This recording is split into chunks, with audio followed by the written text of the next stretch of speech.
नमस्कार। द राजनीति का स्पेशल प्रोग्राम अंतर्राष्ट्रीय खबरों का बिग बुलेटिन आप देख रहे हैं। मैं हूं आपके साथ यासूब रजा। खबरों की शुरुआत कर रहे हैं। विदेश मंत्री एस जयशंकर ने आज चीन के उपराष्ट्रपति से मुलाकात की है। यह मुलाकात कई मायनों में खास है। उन्होंने भारत चीन संबंधों में लगातार सामान्य होने की ज़रूरत पर जोर दिया है। एस जयशंकर की ये यात्रा विशेष रूप से महत्वपूर्ण मानी जा रही है। कई मायने हैं इसके, और क्योंकि ये 2020 में पूर्व लद्दाख में नियंत्रण रेखा पर हुए सैन्य गतिरोध के बाद उनकी पहली चीन की यात्रा है, इसलिए ये बेहद खास मानी जा रही है। विदेश मंत्री एस जयशंकर चीन में शंघाई कॉरपोरेशन ऑर्गेनाइजेशन के विदेश मंत्रियों की बैठक के लिए चीन गए हुए हैं, और साथ ही उन्होंने यहाँ दिए गए बयान में कहा है कि मौजूदा परिस्थितियों की अगर बात करें तो भारत और चीन के बीच रिश्तों का सामान्य होना बहुत ही ज़्यादा ज़रूरी है। दोनों देशों के बीच स्थिरता को लेकर, दोनों देशों के बीच एक अच्छा रिलेशन उसे और डेवलप करने को लेकर एस जयशंकर की यात्रा बहुत ख़ास बताई जा रही है। इधर पुतिन पर ट्रंप का तंज, और वहीं रूस और यूक्रेन के बीच युद्ध की बात करें तो उसे ख़त्म कराने के लिए सारी पंचायत करने के बाद ट्रंप ने हथियार डाल दिया है। और सीज़ फायर का पहाड़ा पढ़ने की अगर बात करें तो सीज़ फायर का पहाड़ा लगातार रट कर थक चुके हैं ट्रंप, और उन्होंने अब यूक्रेन को युद्ध के लिए फिर हथियार सप्लाई करने की बात कह दी है और हथियार सप्लाई करने शुरू भी कर दिए हैं। अमेरिका के राष्ट्रपति ट्रंप ने घोषणा की है कि संयुक्त राज्य अमेरिका यूक्रेन को आंतरिक पैट्रियट एयर डिफेंस सिस्टम भेजेगा। उन्होंने कहा कि रूस के राष्ट्रपति पुतिन बात तो बड़े शौक से करते हैं, बड़े अच्छे से बात करते हैं, लेकिन जब रात होती है तो रात के समय यानी रूस के जो राष्ट्रपति है पुतिन वो बमबारी शुरू कर देते हैं। इसको लेकर भी पुतिन के ऊपर अमेरिकी राष्ट्रपति ट्रंप ने तंज कसा है। खबर पर आपकी राय जानना चाहेंगे। और इधर रूस ने यूक्रेन पर 623 हवाई हमले कर दिए हैं। और इधर रूस ने यूक्रेन पर इस महीने का चौथा बड़ा हमला करते हुए शनिवार को एक भीषण ड्रोन और मिसाइल हमले की बौछार कर दी है, और इसमें कम से कम 13 लोगों की जान जाने की खबर है। और हमला ख़ास तौर पर पश्चिमी यूक्रेन के उन इलाकों में किया गया जहां पर हमला कर पाना बड़ा मुश्किल होता है। उन इलाकों में यह हमला हुआ है जहां हमला कर पाना कठिन होता है।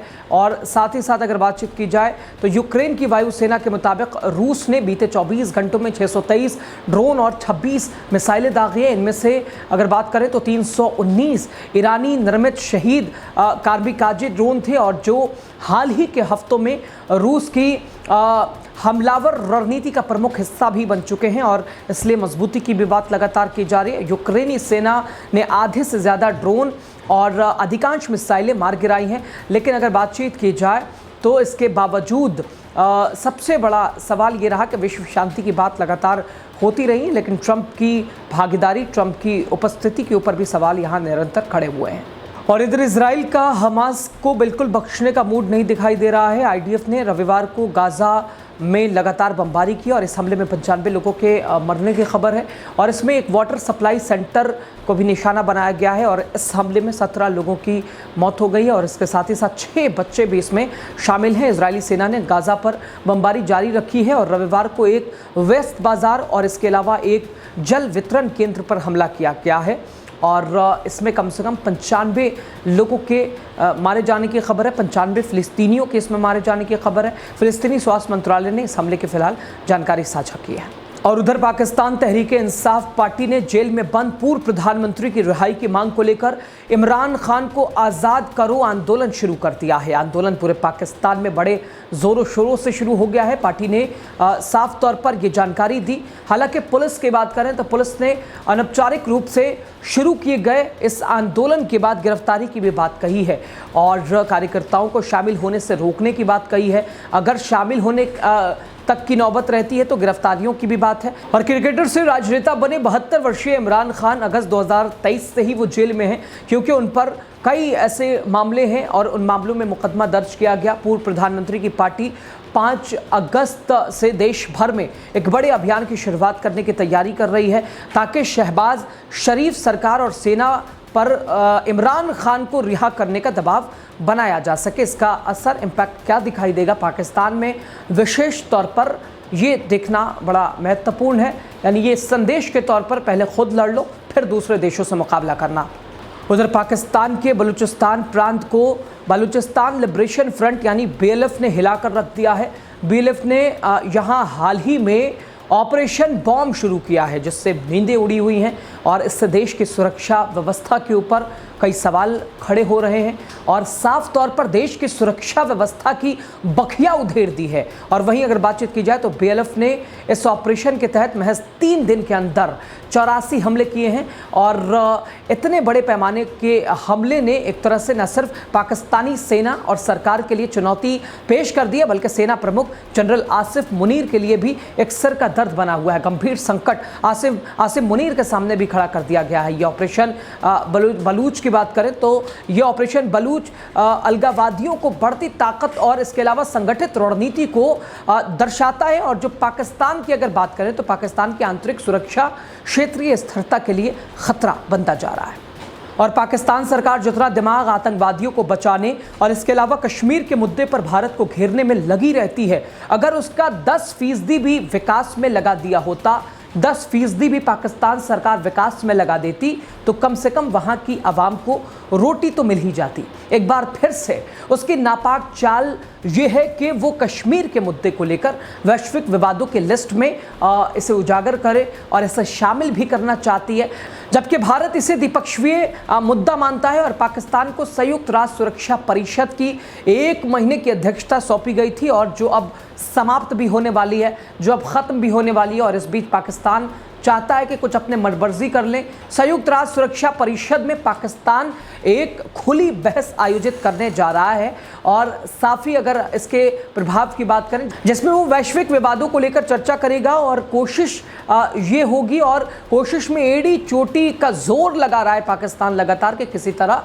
इसमें कश्मीर के मुद्दे को शामिल करना वो चाहता है। सुरक्षा परिषद के रिपोर्ट के अनुसार अगर बातचीत हम करते हैं तो पाकिस्तान का ये प्रस्ताव संयुक्त राष्ट्र यानी चार्टर के अध्यक्ष V1 के तहत होगा और इसके अलावा अगर बातचीत की जाए तो विवादों को मध्यस्थता या अनशांतिपूर्ण तरीके से सुलझाने पर बल देने की कोशिश पाकिस्तान की रहने वाली है, लेकिन भारत का भी प्लान पूरी तरह से तैयार है। और उधर पाकिस्तान के परमाणु बम की हवा निकल चुकी है। पूरी खबर आपको बता रहे हैं। भारत ने ऑपरेशन सिंदूर के जरिए पाकिस्तान को जो नुकसान पहुंचाया है और उसे पूरी दुनिया ने देखा है और वहीं दोनों न्यूक्लियर पावर देशों के बीच बवाल देखकर पूरी दुनिया हिल गई। और अब पाकिस्तान की अगर हम बातचीत करें तो अब पाकिस्तान के प्रधानमंत्री शहबाज शरीफ ने अपने परमाणु हथियार को सिर्फ रक्षा और शांति के लिए बताया है। पाकिस्तान के नेता परमाणु बमों की बात किसी खिलौने की तरह यानी पटाखों की तरह करते हुए लगातार आए हैं, लेकिन अब पाकिस्तान सरकार को समझ आया कि भाई न्यूक्लियर पावर होने का मतलब क्या है और इसकी सुरक्षा कितनी ज़्यादा आवश्यक है और कितने संवेदनशील ये मसला है, इसके ऊपर भी जहन जाने की ज़रूरत है। शहबाज शरीफ के नेता इसकी शेखी बघाड़ने और इसके अलावा गीदड़ भपकी देने में कभी पीछे नहीं रहते और वही पाकिस्तान परमाणु हथियार के नाम पर भारत को लगातार ब्लैकमेल करता आया है और वो हर बार ऐसा दिखाने की कोशिश करता था कि उसके पास न्यूक्लियर पावर है, वो न्यूक्लियर ताकत रखता है और अगर भारत ने हमला किया तो वो सीधे न्यूक्लियर हथियार अपनाएगा, उसका इस्तेमाल करेगा। लेकिन अगर अभी की बातचीत की जाए तो ऑपरेशन सिंदूर ने उसके होश उड़ा दिए हैं। ऑपरेशन सिंदूर ने उसके न्यूक्लियर ब्लैकमेल की बिल्कुल हवा निकाल दी है, जो कि अब पाकिस्तान की आवाम के साथ साथ पाकिस्तान की शहबाज सरकार को भी इसका अंदेशा, इसका अंदाज़ा हो ही गया है।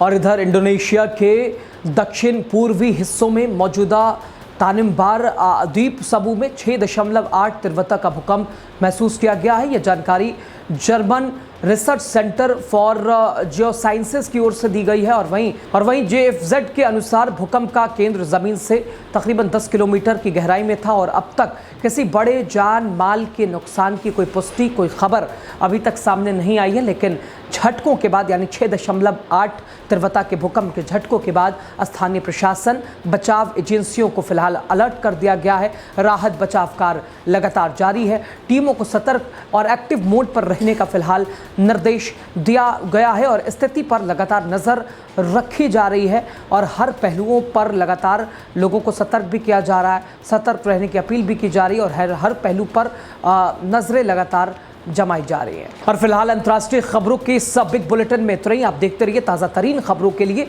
सिर्फ और सिर्फ द राजनीति। नमस्कार।